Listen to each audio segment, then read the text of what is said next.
এভাবেই পড়ে আছে গাজার একটি বাড়ির ধ্বংসাবশেষ। এবার ইসরায়েলি বোমায় নয়, বরং ঝড় বৃষ্টির দাপটে আবারও ধসে পড়েছে বাড়িটির অবশিষ্টাংশ। শীত ও বৃষ্টির হাত থেকে রক্ষা পেতে গাজার হাজারো মানুষ আশ্রয় নিয়েছে তাঁবু আর ইসরায়েলি হামলায় ধসে পড়া ভবনগুলোতে। তীব্র ঝড় আর বৃষ্টির কবলে এখন সেগুলোও ভেঙে পড়ছে। ভোরের দিকে ভয়াবহ কম্পনে আমাদের ঘুম ভেঙে যায়। দেখলাম আমাদের প্রতিবেশীর বাড়িটা ধসে পড়েছে আর তারা ধ্বংসস্তূপে আটকা পড়েছে। বাড়িটি বসবাসের অযোগ্য ছিল, তারপরও তারা সেখানেই আশ্রয় নিতে বাধ্য হয়।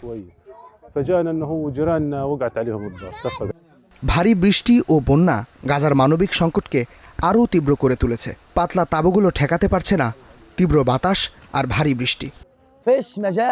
পানিতে ডুবে থাকা মাটির দিকে তাকান। আমরা পানির মধ্যেই ঘুমাচ্ছি, আর ওপর থেকে তাঁবু দিয়ে পানি চুইয়ে পড়ছে। এই তাঁবুগুলো খুব পাতলা ও পুরনো, বৃষ্টি ঠেকিয়ে রাখার কোনো ক্ষমতা নেই।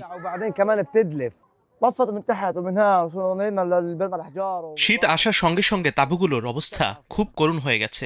চারদিক থেকে সিল করে রাখার চেষ্টা করেও কোনো কাজে আসছে না। যত বেশি বৃষ্টি হয় ততই নিচ দিয়ে বালু আর পানি ঢুকে পড়ছে। পশ্চিম গাজার এই অস্থায়ী শিবিরে যেন কাদা পানির সাথে লড়াই করছেন এই বাসিন্দা। এর মধ্যেই বসবাস শিশুদের। মারাত্মক ঝুঁকিতে আছে গাজার অন্তত ৩০,০০০ শিশু। এমন মানবিক সংকটেও গাজায় কোনো ত্রাণ প্রবেশ করতে দিচ্ছে না ইসরায়েল। জাতিসংঘ বলছে গাজার জন্য বিভিন্ন সংস্থা ত্রাণ সামগ্রী নিয়ে প্রস্তুত, কিন্তু ইসরায়েলি বাধার কারণে তারা প্রবেশ করতে পারছে না। এদিকে গাজার যুদ্ধবিরতির দ্বিতীয় ধাপ নিয়ে যুক্তরাষ্ট্রের সাথে আলোচনা করেছেন কাতারের প্রধানমন্ত্রী। তিনি বলেন, গাজার নিরাপত্তায় বহুজাতিক বাহিনী বা স্ট্যাবিলাইজেশন ফোর্স গঠিত হলে যুদ্ধবিরতির নিরপেক্ষতা বৃদ্ধি পাবে।